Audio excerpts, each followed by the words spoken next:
rockin' lovely, no one above it. Ooh, girl, you really got it going on. What a lovely sight to see. I'm hoping you're my destiny. She's so very sexy. She's really sexy. Sweeter than a fine wine. You just get better with time. A rose is red, a violet's blue. Who cares as long as I'm with you? And she knows how to carry herself. Yes, kind of love I hunger for. Sweet like a sweet potato pie. My lemon drop, my lollipop. Girl, candy must be your name. Yes, I am. Pretty lady. She listens just a little something, 'cause I want it and I need it.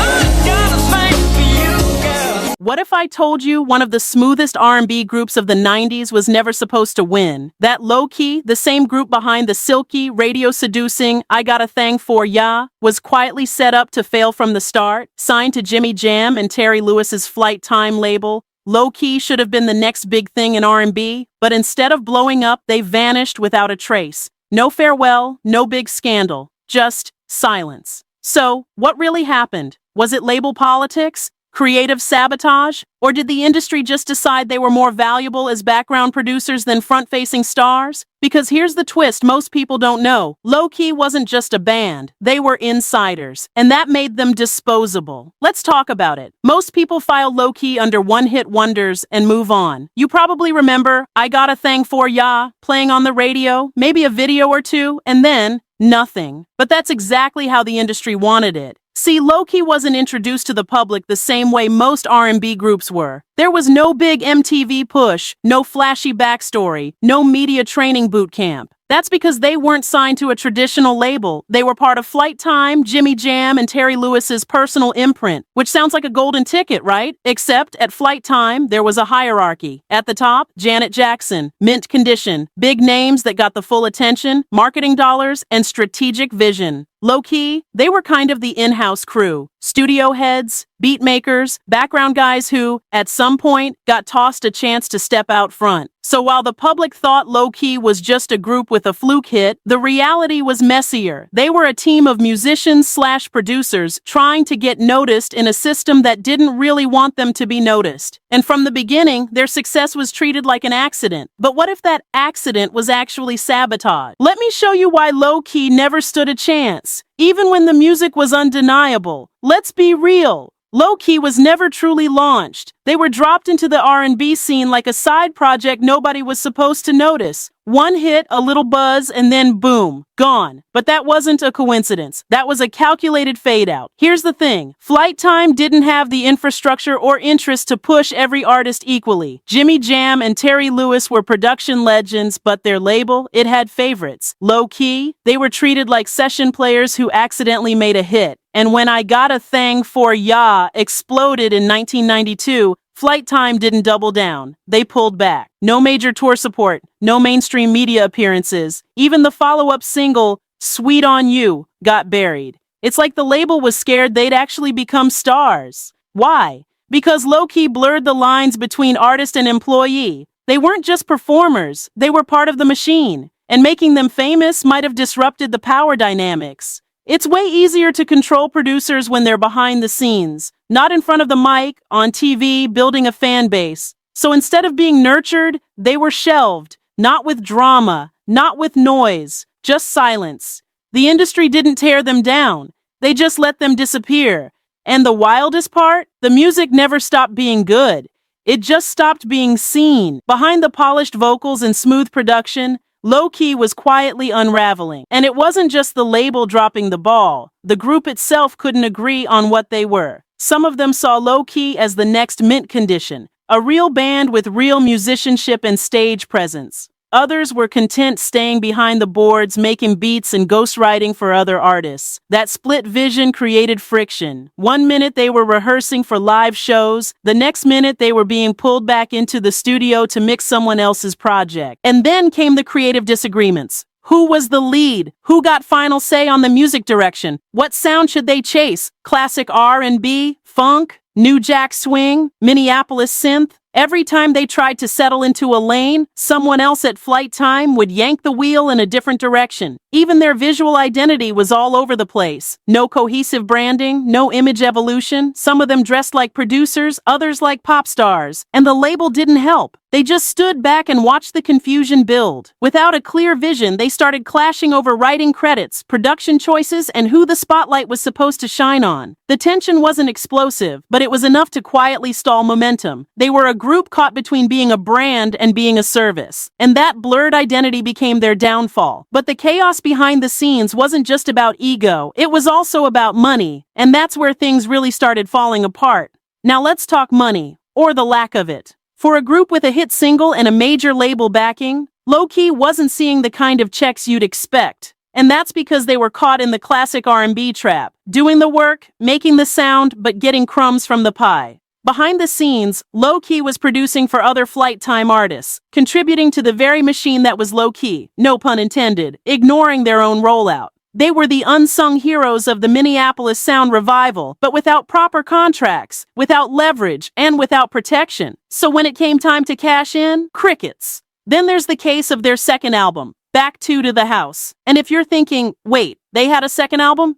Exactly. That album got tossed out with zero real promotion. No big launch, no marketing campaign, not even a solid music video rollout. It was like Flyte Tyme had already moved on, quietly sweeping Lo-Key under the rug. The label gave them a budget, and then gave them the cold shoulder. There are whispers that some members never got their full royalties. Others just walked away, tired of chasing down checks that were already spent before they hit the bank. And once financial frustration sets in, morale disappears, creative energy tanks, and that's when the real silence begins. Because when the label stops fighting for you, and you're still fighting with each other, how do you keep going? The answer, you don't. And Lo-Key didn't just fade out, they got erased. But who actually made that call? And why were they so easy to forget? Lo-Key didn't have some dramatic breakup or scandalous tabloid moment. There was no public fallout, no farewell tour, no statement posted to fans. They just vanished. And that's what makes their story so eerie. Because Lo-Key wasn't canceled. They were quietly deleted. After their second album flopped without support, it was like Flyte Tyme put them on mute. Industry circles stopped mentioning them. Flyte Tyme retrospectives, interviews, documentaries, write-ups would name drop everyone but Lo-Key. Even though they were in the room, shaping the sound, building the brand, they got no credit. It's like they'd been blacklisted from their own story. Some members drifted back into production, ghostwriting and mixing for other artists under NDAs. Others just dipped from the music industry completely. There's barely any archived footage. No, where are they now? Press. And when fans bring them up on forums, it's always the same question. Whatever happened to Lo-Key? What's wild is, Flyte Tyme pushed acts like Mint Condition for years. Even when album sales dipped, they stayed on the roster. But Lo-Key, one misstep, and they were gone like they never existed. So what was it really about? Favoritism? Label fatigue? Or was it the fact that Lo-Key straddled too many roles? Producers, performers, engineers, and didn't fit into a neat little industry box? The industry didn't need to bash them to kill their momentum. All it had to do was look the other way. And that's exactly what it did. So where did Lo-Key go? Well, nowhere loud. A few members stayed behind the curtain, working quietly in music production, engineering, or tech. One reportedly transitioned into television and sound design. Another faded from the public eye completely. No interviews, no nostalgia tours, not even a solo mixtape. It's like the industry didn't just ignore them, it swallowed them whole. There's no official documentary, no reunion, not even a deluxe reissue of their albums. And in a time where 90s nostalgia is printing money, that silence speaks volumes. But let's not get it twisted. Lo-Key had it. Their music blended synth-heavy grooves with that laid-back Minneapolis swing. They weren't just making R&B, they were fusing funk, hip-hop, jazz, and soul into something richer. They should have evolved with the genre. They should have been on tour with Mint Condition, Boys II Men, or even D'Angelo. Instead, they're a footnote, a sample credit, a YouTube comment under a throwback video that says, "Man, this joint was slept on." And the tragedy? The fans who did catch on never got the chance to go deeper. No third album, no closure, no low-key unplugged. We lost not just a group, but a lane of R&B that was cooler, smoother, more experimental than what the labels were betting on. And in burying Lo-Key, the industry buried part of its own evolution. Lo-Key may not be trending on TikTok. They're not headlining R&B throwback festivals. And they're rarely mentioned in the same breath as 90s legends like Jodeci or Guy. But here's the thing. They should be, because Lo-Key wasn't just another group with a good song. They were architects. They helped craft that rich, synth-layered, bass-driven Minneapolis R&B flavor that still creeps into modern tracks today. The same bounce you hear in early Neptune's beats, Lo-Key was already on that wave. And yet, no flowers, no plaques, no mainstream recognition. Their influence was absorbed but never acknowledged. Why? Because they didn't play the game. They weren't flashy enough for the label to market, and they didn't have a PR machine to keep them in the headlines. And when the industry can't figure out how to sell you, it moves on and acts like you were never part of the story. But the people who know. I Got a Thang for Ya didn't just chart, it stuck. And for those who dig deeper, they'll find a catalog that deserved way more attention than it got. Lo-Key's legacy is quiet, but it's not dead. It lives in playlists, in samples, in the DNA of R&B that took risks. And maybe one day they'll get their overdue spotlight. But until then, we remember them for what they were.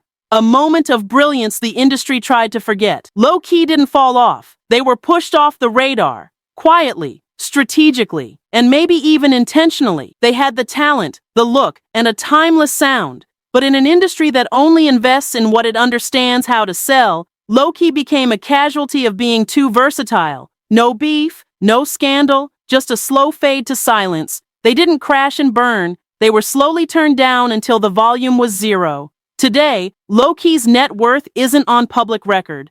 There's no streaming empire or Vegas residency. But what they will be remembered for is that undeniable groove, that slick production, and the echo of what R&B could have been if the machine had backed the right ones. Lo-Key had the sound. The industry hit mute.